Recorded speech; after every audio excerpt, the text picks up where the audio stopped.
বছর, 18 বছরের বেশি, 22 বছর হয়ে গেছে আমার মেয়েটার বয়স। তো সে প্রতিবন্ধী অবস্থা থেকে আমার যে শিক্ষা আল্লাহ তাআলা দিয়েছেন সবার মাধ্যম দিয়ে, সহযোগিতার মাধ্যম দিয়ে, তো আজ আমি নিজেকে প্রতিবন্ধী মনে করি না, নিজেকে স্বয়ংসম্পূর্ণতা মনে করি। কারণ এই আদিনল পর থেকে আমার দীর্ঘ 3 বছর যাবৎ যে সহযোগিতা করছেন, প্লাস সরকারিভাবে যে ট্রেনিংগুলো পাইছি, সব মিলায়ে আজ আমি স্বয়ংসম্পূর্ণ। আজ আমার একটা সরকারি মেশিন দিয়েছেন, প্লাস আদিনল পার্ক থেকে ট্রাইসাইকেল, হাঁস মুরগি পালন, সঙ্গে আমি নিজে একটা ছোটোখাটো দোকান করার পরিকল্পনা করেছি। এবং বাকিটা আল্লাহ পাকের রহমত আর আপনাদের দোয়া। তো আমার এইখান থেকে গত বছর 5 জন ব্যক্তি প্রশিক্ষণ নিয়ে তারা নিজেরা স্বাবলম্বী।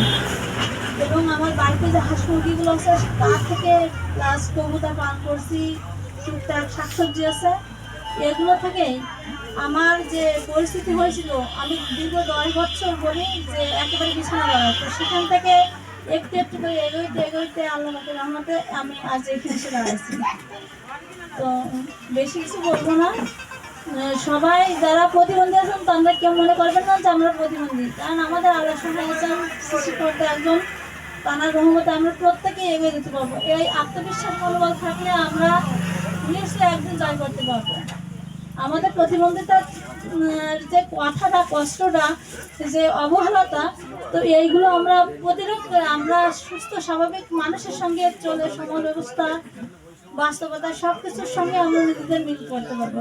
ছোট্ট একটা উদাহরণ দিই যে আমার একটা নাতনি, সে আছে কি মেয়ের বাচ্চা, সে ডাক্তার ঢাকা থেকে দেখে বলেছে কি যে সে প্রতিবন্ধী হয়ে যাবে, অপুষ্টিজনিত কারণে। তো তখন মেয়েকে বলেছে বাচ্চাটা আমাকে দিয়ে দাও।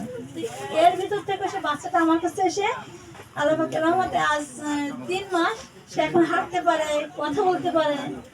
মানে এই যে ট্রেনিংটা এখান থেকে সরকার থেকেও আমি একদিক থেকে বসে থাকি না।